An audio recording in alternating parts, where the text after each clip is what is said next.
We are here for another episode of Talk of the County. One that I've been looking forward to for some time because there's a good things going on in our community despite some of the negativity that we hear surrounding our youth and a sense of hopelessness in some cases around the future of our youth, in particular neighborhoods. But I'm here with Antonio Gordon, who is a valued community partner of Franklin County and the creator of Thursday Night Thrillers. It's a great partnership that includes Franklin County, has a military component. He has the whole city of Whitehall behind it, the support of Whitehall Parks and Rec. Whitehall Police Department is truly a community affair. I was blessed to have the opportunity to witness it up close this summer. And I've been looking forward to the opportunity to just sit back and chop it up with Mr. Gordon and talk about what led him to create this program and what life experiences make working with youth such a passion. I mean, God, I've seen you give beds away. You gave at least one car away. Yeah. And we all know transportation is so vital in many communities because it provides access to jobs, health services, educational opportunities, because we want to make improvements to transportation mobility in the county, but we're not there yet. And not having transportation is a great barrier for people. But that's just an overview. Tell the listeners of Talk of the County a little bit about you as an individual and what led you to say that this is something that I could do, where a lot of other people would sit back and say, this is something I would like to do, but you did it. You did it. My understanding, you did it even before you had partners. You just said, if not me, who? Right. And just went about it. I think sometimes I feel like in order to help people, sometimes put yourself in those situations. And for some of these kids that we do reach, I was these kids. Coming up in the North Linden area, 9th grade dropout of Linden McKinley. Wasn't really many things to do once you drop out, so you find yourself hanging with, different type of people. I was blessed to go back and get my GED. I did enlist in the United States Navy, and that didn't work out, so I left there and played college basketball. So I felt like with the way my life had went, with the things that I've done, I'm able to get back to the youth and show them that just because you start a certain way doesn't mean you have to finish this way. So I think me having the lifestyle that I grew up helped me reach these kids, because I'm someone that they can gravitate to. I can't tell you about being hungry if you've never been hungry, if I've never been hungry. So I think a lot of the things that I've implemented inside of TNT and Thursday Night Thrillers, I was that child. And you use the diversity of your life experiences to connect to youth that are involved in TNT. Talk about the actual results, and the results are what really matters. The fact that there were no, violence, no beefing. They were just balling during these events. And tell me how you infuse opportunities in between the dribbles to have real talk conversations with the youth that you've had in the program. Again, I think it goes back to when you were their age, what would you have wanted in that position to help you? So what I felt I lacked in my upbringing as far as role models in the inner city and things like that, I'm able to implement that. So putting the DJ out there, to me, I felt was a key component. Putting the police out there was a key component, and the food. A lot of kids, that food would have been their only meal that day.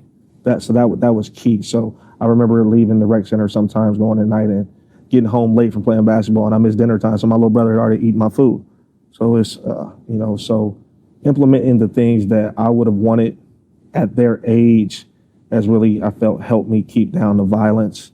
By having older OGs out there, like guys that are older than me, that's able to talk to these young men, guys like Esteban Weaver, former basketball players like, Tony Cornette, like just neighborhood heroes that are back to have children now, putting them in place to talk to the young men like we didn't have is a very, very big component. On that note, Antonio, talk about how important role modeling is and providing youth with the opportunity to see a strong black man that has flaws, has had bad experiences, but they've turned everything around. Talk about the value of that. Because in many cases, youth can't get it right until they meet somebody that look like them, that talk like them, that came from where they came from. Just like you said, it's difficult to preach about experiences that you don't know nothing about. No, nothing about. I think the biggest key to that is allowing yourself to be vulnerable. A lot of us don't allow ourselves to be vulnerable, to be approached, to even talk about our past. But once you've seen mothers bury their sons like I have, it makes you want to get out there. It makes you want to tell your story because, like you said, the kids aren't going to gravitate to anyone that they don't feel share the same lifestyle. Like I can't go in Grove City and tell a kid about violence if all they know is probably an argument at home. So I feel like having us guys who is flawed, who have failed in some capacity in life, going back and talking to them, allowing ourselves to be vulnerable is helping them. Because when I was young, the OGs in my neighborhood, they didn't allow us to carry guns. Like even though they were drug dealers and things like that, they would allow us to play basketball for money. Now the older guys they're more willing to give one of these kids a gun and just tell them to go settle whatever they have to settle. So I think it's big for us to get back to what we had when we were growing up, which was the older guys out here communicating with them, playing basketball with them, and things like that. Yeah, you had leaders in the neighborhood that kept order. And now I hear that a lot of neighborhoods don't have that same order. No, they don't. So it's like total chaos. Nobody says that, look, this ain't what we do. This ain't how we do it. And you don't even have the credibility to even talk about doing that to nobody. And they wouldn't do it. They're now sending these young men out there to handle problems that they got while they just sit back and play that role of the big dog, So I feel like if you're not helping, you're hurting. That's how I look at it. If you're not helping them, you're hurting them because you have a story, you have a background that can prevent them and their parents from some sort of discomfort. If you could rewind the clock, what would you tell 15-year-old Antonio Gordon? Take high school more serious. Even being in the same situations, the same. What would you tell yourself today? I would take high school more serious. I went to Linda McKinley.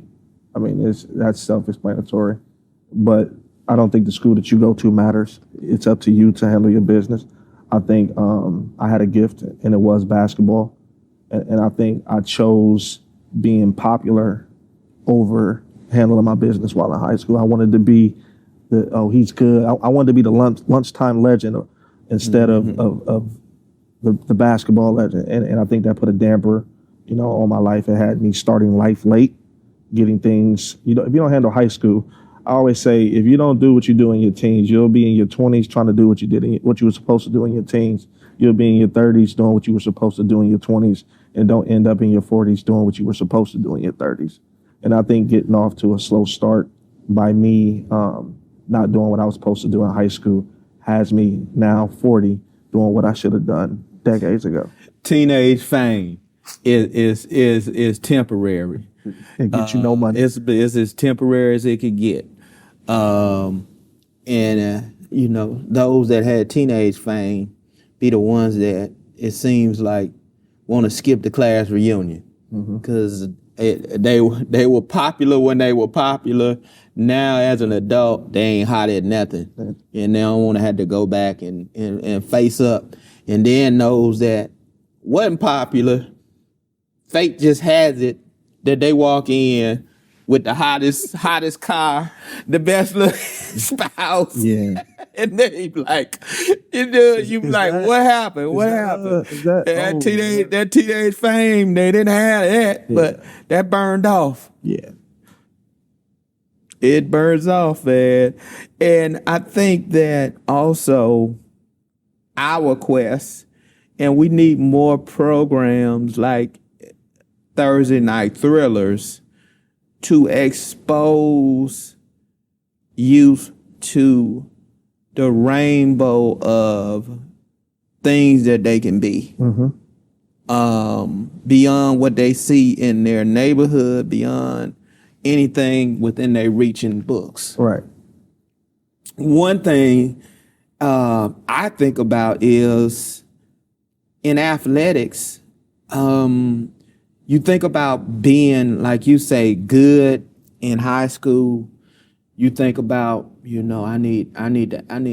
want to turn a triple double every once in a while. I need to have 20 points and 10 rebounds on the stat sheet because that's going to elevate me to college, and then I'm gonna be one of the top 2% of people in America to go play in the NBA and last more than a season or two, right, or go beyond just suiting up for the summer league.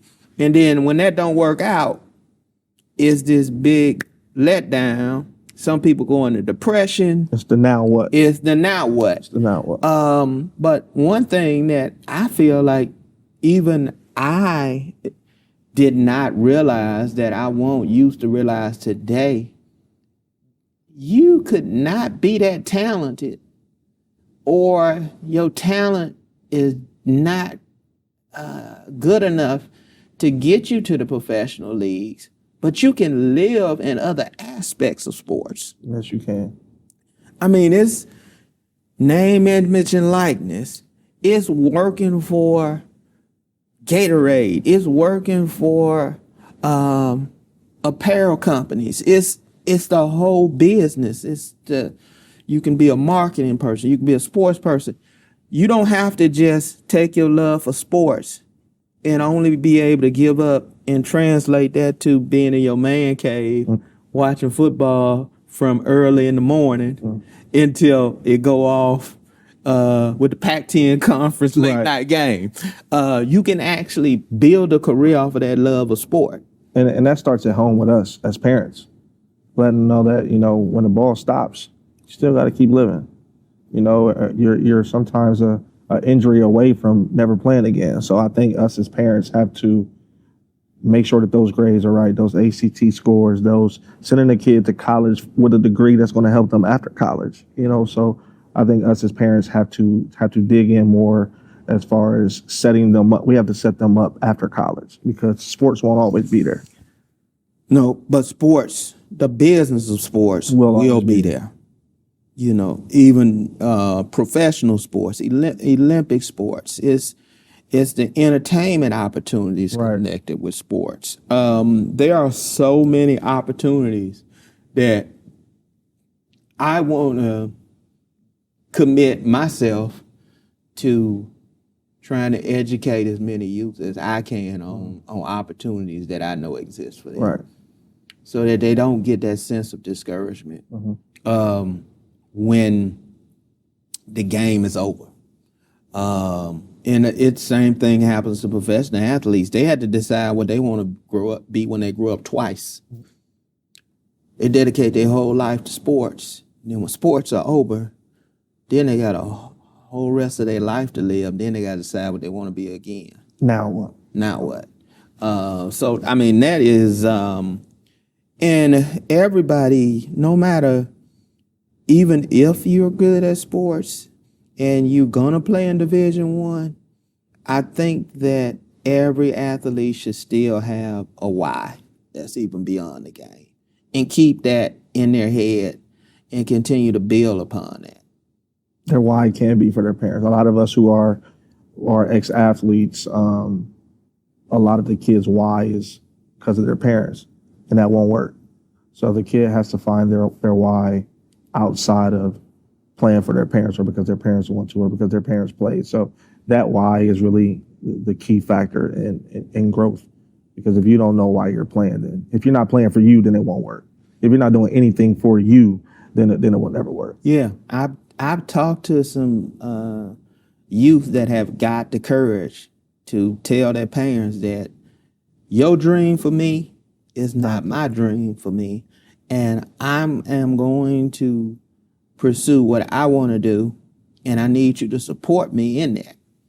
And parents, that's a tough pill for a lot of parents to swallow. I couldn't imagine my daughter saying Antonio. that. I couldn't. I played basketball. My daughter plays for Pinkerton Central, so if she came home and said that, I might cry, But then again, you got to take you out of it. You got to remove yourself and know that she has her own journey. And you got to support it. Talk a little bit about that. It's a special bond between a father and a daughter. It's just different. Yeah. Let the listeners hear a little bit of this in-depth different, how it's different. I'm a girl dad, so I know it. It really, my mother died in 2015, and it broke me. I didn't have any closure. It was a lot of questions that I wanted to ask that I can no longer ask. So, I never had any vices. I don't smoke. I don't drink. So I knew the only thing that would get me through this was, my children. So Kennedy, having custody of her for the last 10 plus years, she's taken more of the my mother role. Like she's a Gemini, so she's kind of aggressive. And you can't. One thing you can do is push your kids away by being too aggressive. So me trying to differentiate whether to be the bad cop, the good cop, you got to learn your kids and understand that sometimes the females are emotional. So not forcing her to do certain things, trying not to push her to the streets, because some of these kids are eager to, you push them and they're going to go out there. Like they don't have no problem with going out to the streets. But, I was blessed with two children that are amazing. And Kennedy has often checked me like, you shouldn't do that. Why are you even doing that? Why are you even saying that? And I know where she comes from is she's lost a lot. We both lost a lot. So I know when she comes from is from the heart. She genuinely has my best interest. Some of the TNT giveaways and things like that come from Kennedy. Even when we gave away the shoes on the opening night, Kennedy took it upon herself to walk down the line and then come back and say, hey, we don't have enough shoes. And Kennedy left during opening night TNT, ran over to Snipes and bought another 150 pair of shoes. And I didn't even know about it. So I was just like, how'd you even get my debit card? So Kennedy, great child.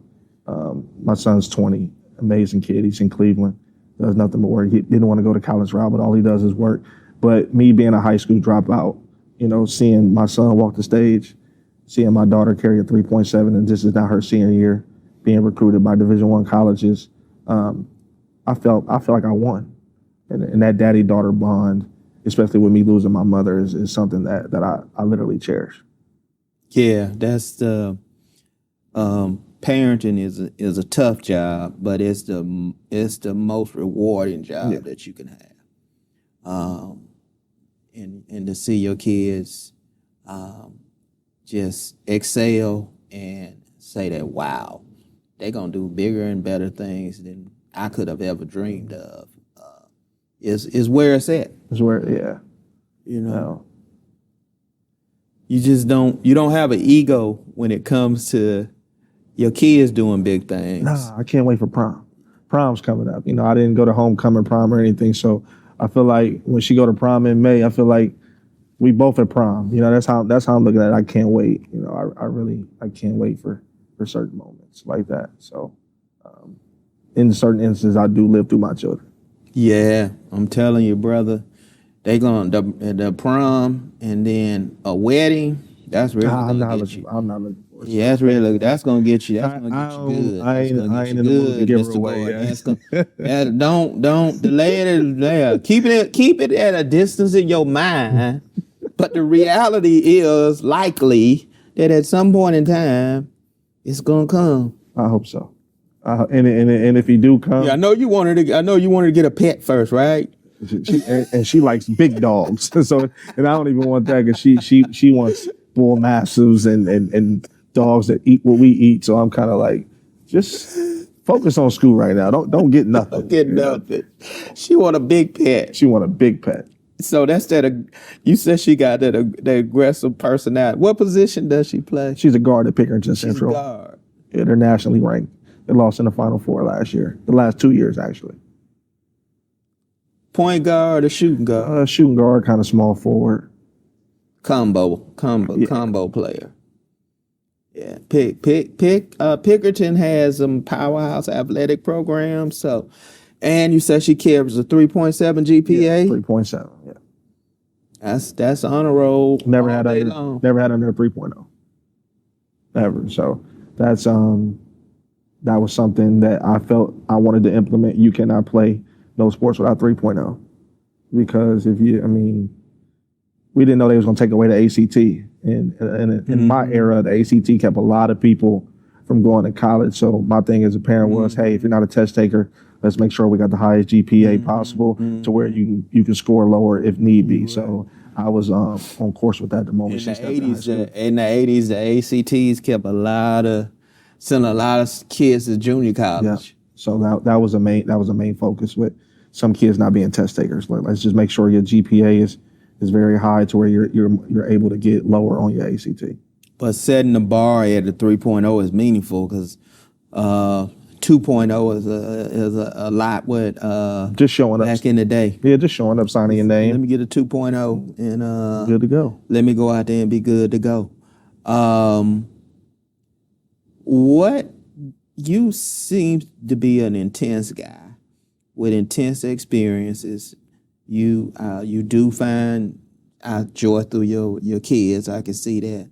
But what else do you do to unwind and find solitude? Nothing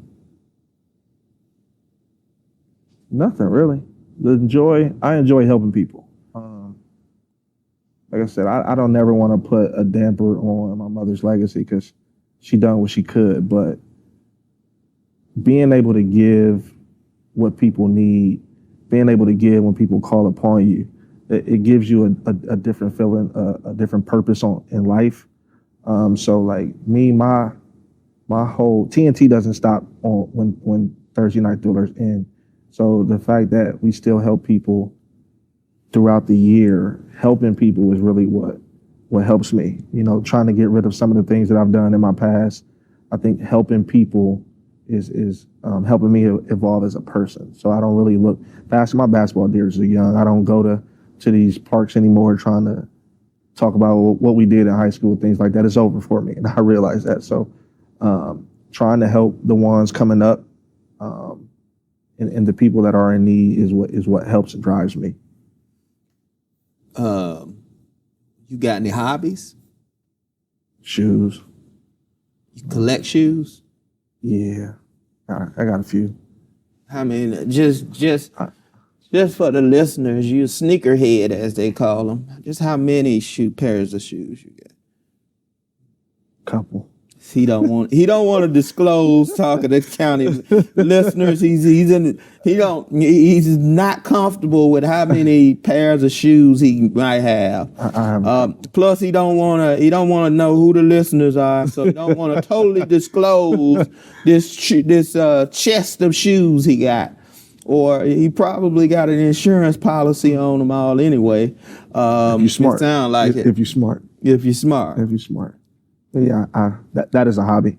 Never smoked, never drunk or anything. So, some people will spend on a bottle in the club. To me, that's a pair of shoes. So I can wear that shoe over and over and over. That bottle gone that night.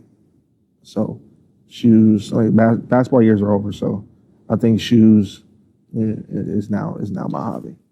Do you buy shoes based upon looking at them and see that they reflect certain aspects of your personality, or do you buy shoes based upon the value of shoes? Because I understand in the shoe world, you can buy a pair of shoes and they are an investment because they just. Well, every shoe now is an investment, but when you get 40 and you gain a little weight, I'm kind of more into comfort now. So I'm going with the Air Maxes and things like that. So that them trying to be cute days is over when you gain some weight. So I'm kind of into what makes my feet feel good at the moment. I have everything that then came out. Everything's coming out. You say you 40, but you ain't buying no Hush Puppies. Hush Puppies will be a lot more comfortable than some Air Force Ones and some Air Maxes. Yeah, so you still trying to have some swag now. I got a little swag. Don't try to put this over on talking to county listeners. I'm going for comfort. I can name some brands that could give you more comfort than them shoes. I might have a pair though. I might have a pair of Brooks. I'm not trying to. I might have some Skechers. I might have some. They got these new ones that I'm tempted to get a pair. Try not to get into the brands because it's more difficult for me to be bending over. I had to I just got a new shoehorn the other day with the length on it because I don't like bending over. So now you're gonna start getting the shoes with no shoe strap. Yeah, you just slide. Yeah, I seen it. The heel stand up. You just slide your foot in. Yeah, I seen the commercial. And you ain't gotta put your finger in, get your finger stuck trying to get into the shoe. Just slide them in and go. I might have to get me a pair of those. I don't know how well they'll go with my suits, but if I get the black ones, I'll probably be good. Get a black pair, a gray pair, and a brown pair. Talking to county listeners, and then. He's going for comfort though. I could think of a lot of comfortable shoes, but I wish that I like cars, and cars are a lot more expensive than shoes. That's my thing. Yeah, right. I'm in the cars. Hopefully one day I can get like about 4 or 5 different cars. I'll be happy. But I like shoes too. I like shoes. They portable.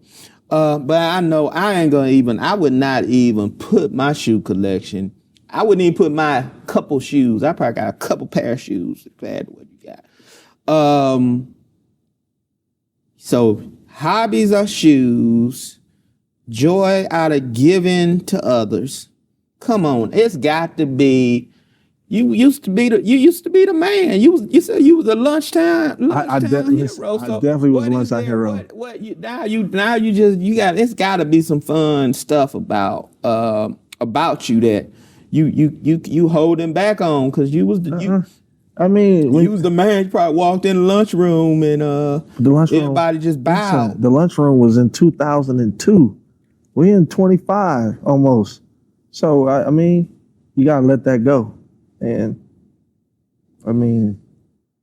that's probably the only hobby is shoes, man. They got quite a trophy case at Linda McKinley. There's a lot of history. I've professionally known some former athletes there, so it's a lot of history in Linda McKinley. So to have been being one of the better basketball players to go through that program, But you like that was then, this is now. Right. Where do you want to be 10 years from now, as far as your community impact? I just want this streak of no gunshots, no murders, no violence to continue. If we can continue to duplicate and make bigger what we already do on Thursdays, that trend of no murders, no gunshots, no nothing on Thursdays, like in 10 years, I just hope that trend is still there in 10 years. That's what I'm hoping. And the giveaways are massive to where the one part that us as an organization are, the only sad part about it is at the end of the line, there's going to be a kid that we can't serve because they came too late. We don't have their size shoe, or we're out of book bags, or the barber is done. So in 10 years, I just hope that we're in a position to where we don't tell anyone though. We have enough and leftovers at the end of the night. So if I can look 10 years ahead now, I would say the no violence streak still continuing, and to not be able to turn any kids away. All right. Who would be your all-time favorite basketball player, and who would be the non-athlete that you admire most right now at this point in your life to answer both of those questions? Does it got to be NBA? You can't pick a whole starting five. You pick college. You can pick. Does it got to be high school or? Well, you remember, we don't want to talk about high school. That was too long ago. And then everybody don't know high school. So the best players that I've seen play, or that I would like to have played with, I'm going to just say that. And I'm going to keep it in my city. You got Isaac Jefferson. He's a GOAT out west. You got Andrew Lavender. He's a GOAT. I was a shooter. Lavender played at Oklahoma. Yeah, I was a shooter. So playing with them two, you're going to get the ball. Esteban is a real big brother. Called him several times for guidance, even with TNT. Hey, bro, I'm thinking about doing this, doing that. What should I do? He's always given guidance. And I never really got to share the court with him. He's a bit older than I am. But so I would say Ike Jefferson, Andrew Lavender. I would say Esteban.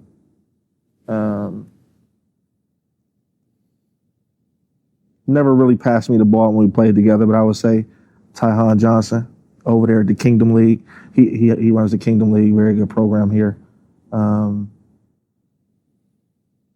more, 5. I need a big, don't I? Yeah, you got I got all guard. Ike can guard anybody though. The big. It was some bigs. I don't know if you got to know them. I mean, it was a pretty good big right here out of Whitehall. I say Jared Sellinger. That's somebody. Yeah. That's somebody. But I would say Samaki Walker. I would say young Jared Sellinger because he's not too. No, I'm gonna go Linden. I'm gonna say John Davis. Yeah, I came out the same class. Dad was a very, very big role model to me. His dad is the reason why I went to Cleveland Job Corps and got my GED and ended up playing college basketball. And John Davis is a junior, so never got to share the court with him in high school, but we did play travel 35 together, and it wasn't fair for a lot of people. So I would say I would put John Davis in there. That's my big, even though he don't play big, shoot a lot of jumpers, but he can go down there though. I would do that. And the most inspirational person.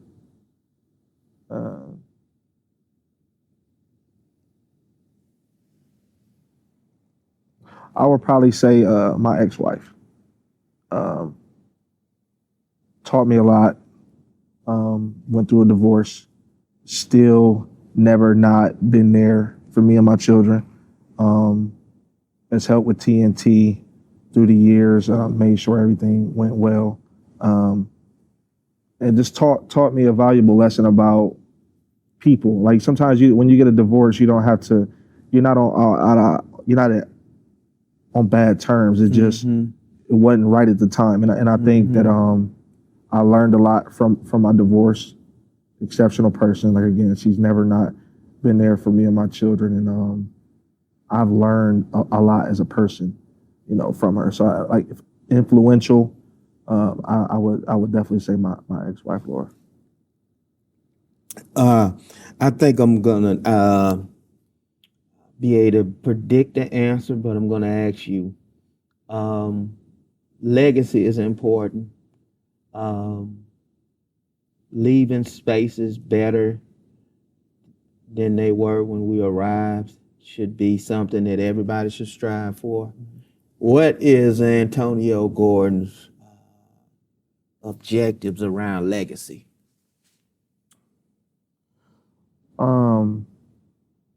You'll never know that until you're gone, unfortunately. You'll never know your legacy until you're actually gone. And I think your children, when you're gone, I think only your children will truly understand the impact that you had while you were here.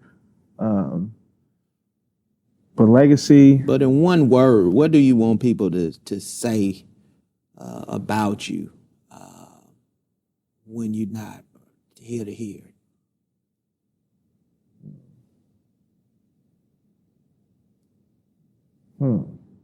One word: unselfish. That's a good word. Unselfish. That's a good word. Because we live in a me society in many aspects. And people that are unselfish, and it fits your theory around giving and finding fulfillment through that. What characteristic in people irritates Antonio Gordon? Selfish. Okay, the opposite.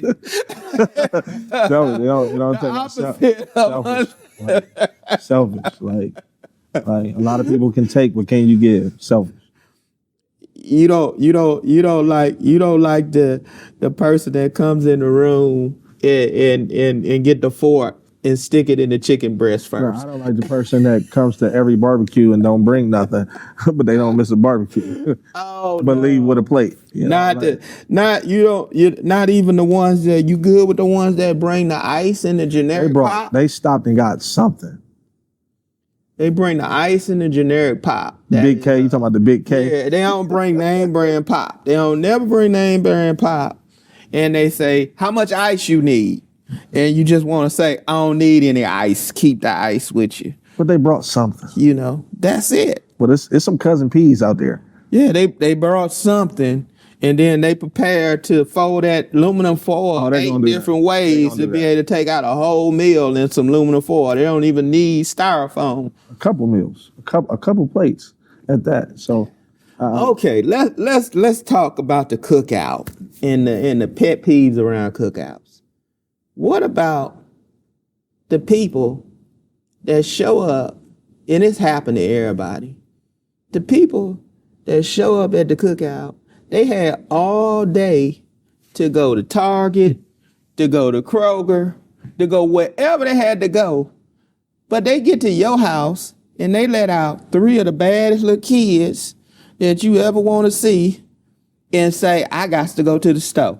It's a rule. And you take them with you. Watch your kids. Watch your kids. Please. I ain't gonna say what can happen, but just watch your kids, because we're from the era where you get whooped. And if you don't whoop yours over here, if you leave them with us, they gonna get whooped. So watch your kids. Cause they gonna be everywhere. Some coming up broke and be like, why you at Target 3 hours? They didn't have no ice, so I went to the gas station. I tell you, I mean, it's like cookout do's and don'ts. Don't come and leave your kids. You should have went to the store on your way. But the people leave their kids. With grandma. The cookouts are just, then you had to lock all the doors. Don't go downstairs. Y'all can't go downstairs. You can't probe all over it. What do people do, Mr. Gordon? You don't lock you don't rope. You have to have rope like the museum. Don't cross this rope right here. You just close that back door. Everybody, we stuck in the backyard. You just close that back door and keep enough chairs so nobody gotta go out inside. I mean, if I had to do it, I don't entertain like that now. But if you had to do it all over again, you almost wish you could get you a porta potty or something where you ain't got to let nobody go in the house. I just wanted to say that. Put a porta potty in the corner. Put a little porta potty in the corner. You know, like in the old days, how they used to have to use the bathroom outside. Like, just stick one of them under the tree or something. You hate to be rude, but folks, you be like, don't go into my house and get lost. You had one job to do. You start to count how long they was in the bathroom. You see, you had one job to do, and that was you had to go in the house, and then we could have a whole podcast about cookouts. I mean, it's like you have one and you be like, I'm not doing no this more. again. I'm not hosting ever again. I'm not hosting again. But they always want to come there though. You got the nice house. That's the benefit of having a nice house. People wanna, it's like your grass wore out, everything. You have to send an invitation saying no kids. It's like, I mean, that's just the thing, boy. They just like everybody go do that. They go do that, then they don't. Either that. Don't come in here complaining either if you ain't bring that in. And people had a nerve to come to your house and complain. Okay, so now we know about Antonio and cookout.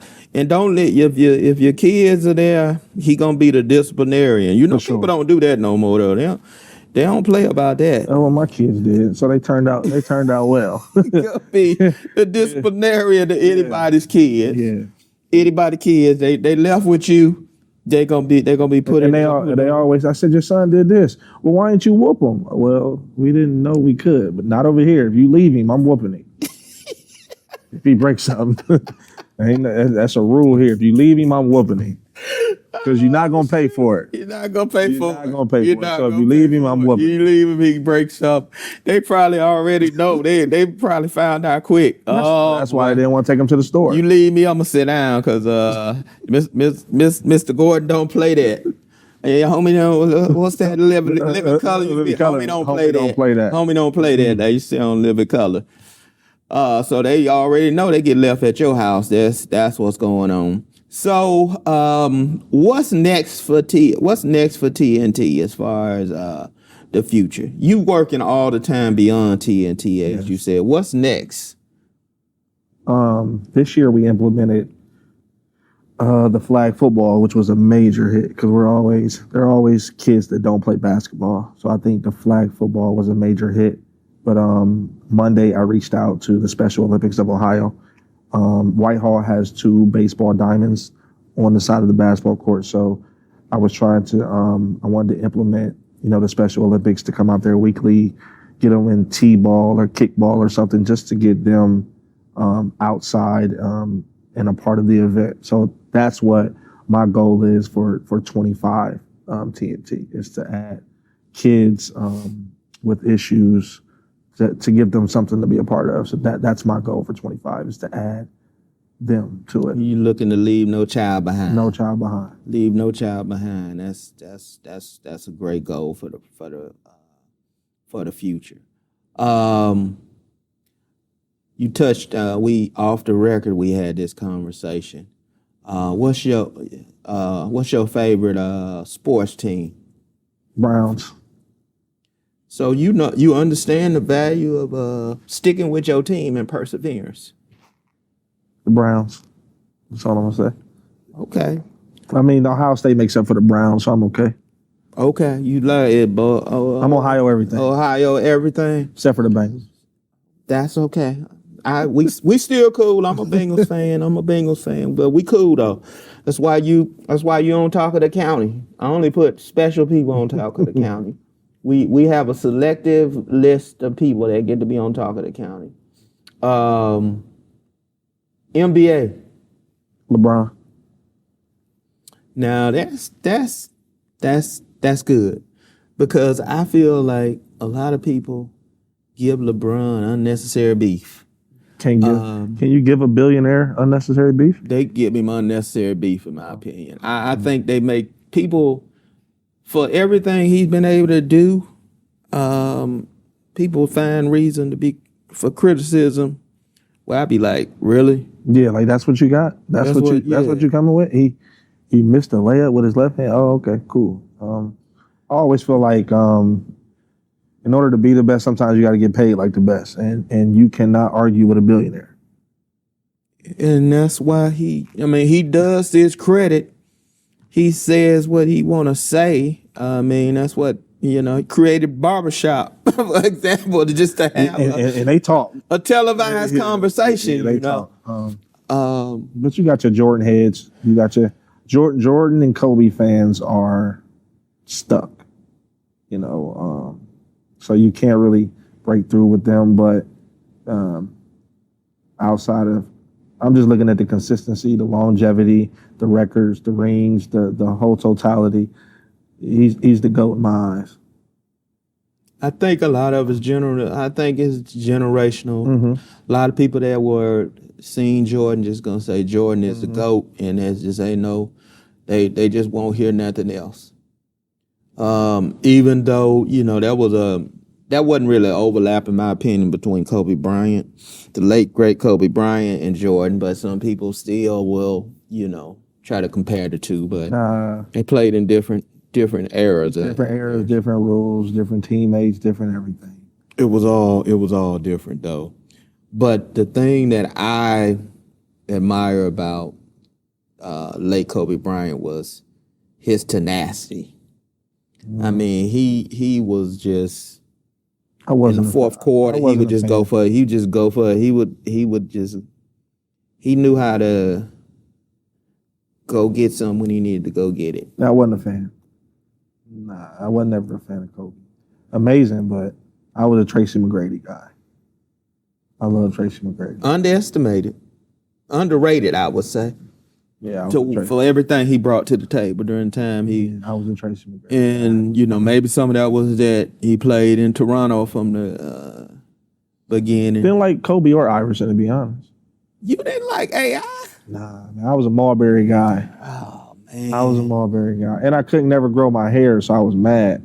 So I think that really, I think that did it. I never made it past the first couple months. You couldn't get the cornrows. I couldn't get the cornrows, man. So I really was just never a fan. I just stuck with Marbury because that was his rival. So yeah, they were both.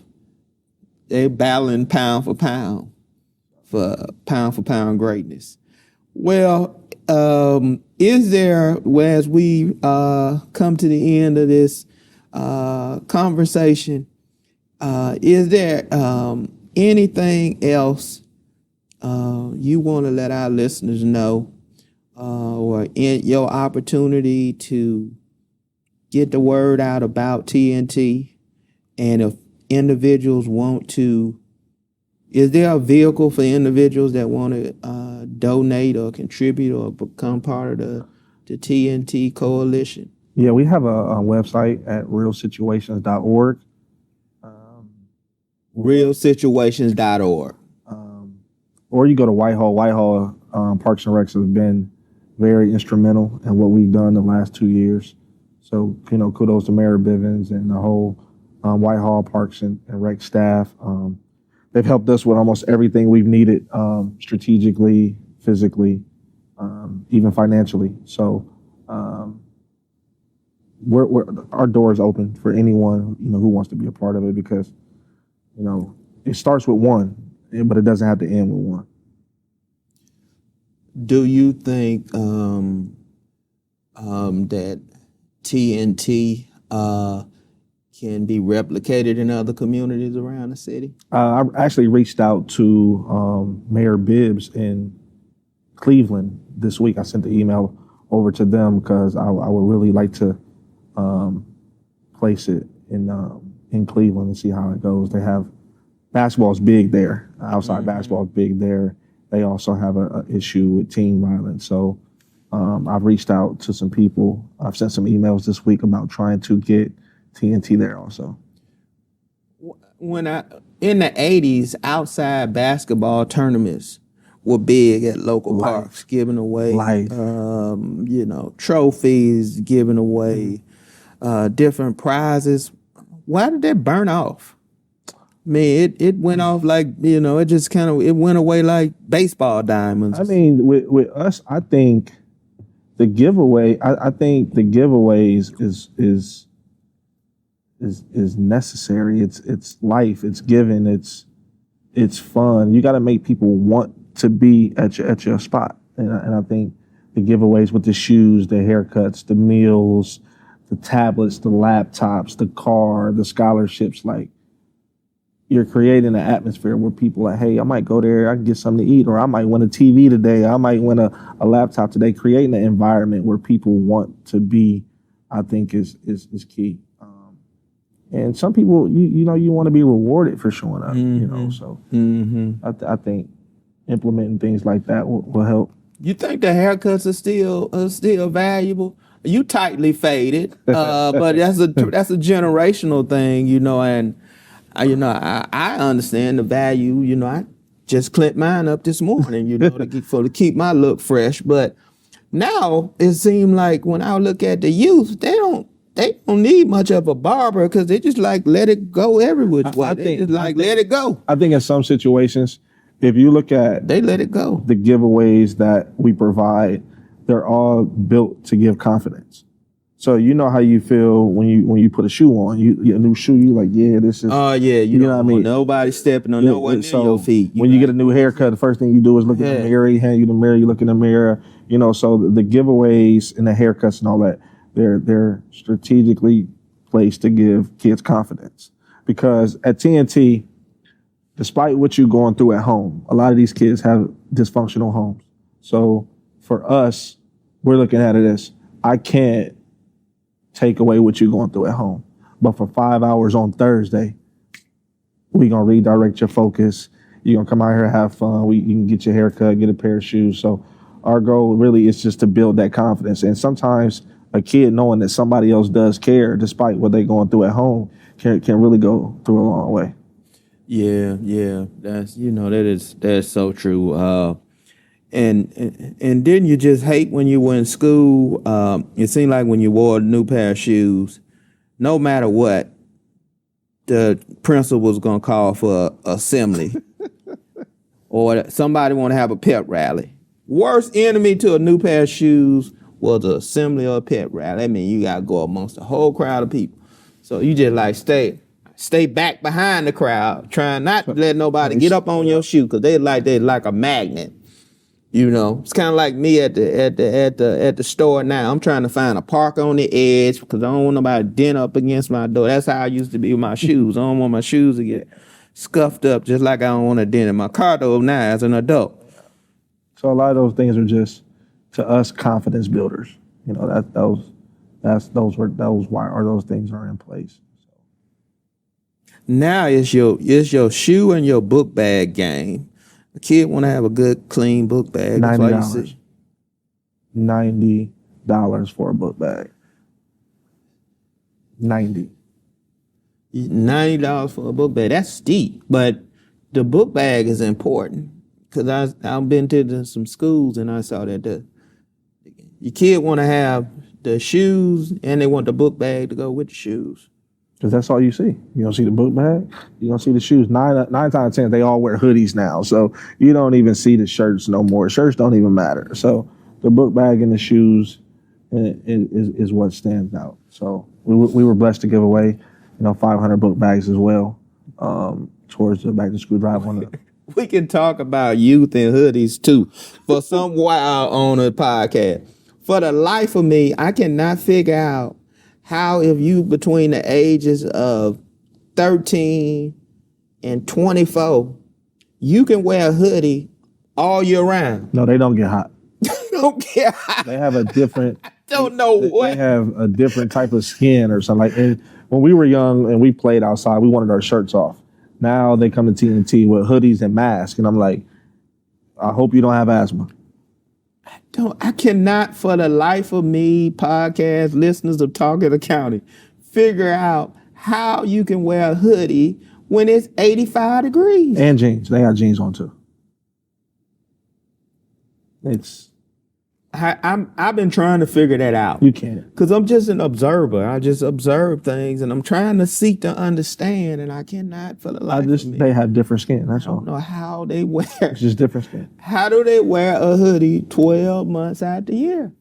And then they might wear, to their credit, they will have a hoodie on, and it's a blizzard, and like, wear your coat. Yeah, I got this. I get them on that one. I don't like coats, so I feel them on that one. They got one. They wear that hoodie to Arizona heat to Michigan, New York, Northeaster. They can wear that. They walking through that with a. When they go to New York with that hoodie on, it's gonna be a long day. I just don't, I'm wondering. I need to spend some time in Chicago and see how they use. Yeah, they go with a hoodie on. They go. Yeah, it's a totally different day. Cause that wind hitting different in Chicago. I want to see every which way. So I want to say thank you, brother, for doing this podcast. It's one I've been looking forward to. As we wrap this up, I'm wishing you the best. Big fan of everything you're doing. You are a blessing to the youth in Whitehall and surrounding communities that come out and participate in what you're doing. So I'm just was glad to have this opportunity to just sit down and have this informal chat, and we're gonna be able to share this and get the word out to more people. So appreciate you, and this is our conclusion of the TNT edition of Talk of the County. And as I end every session, do you, because nobody else has time to.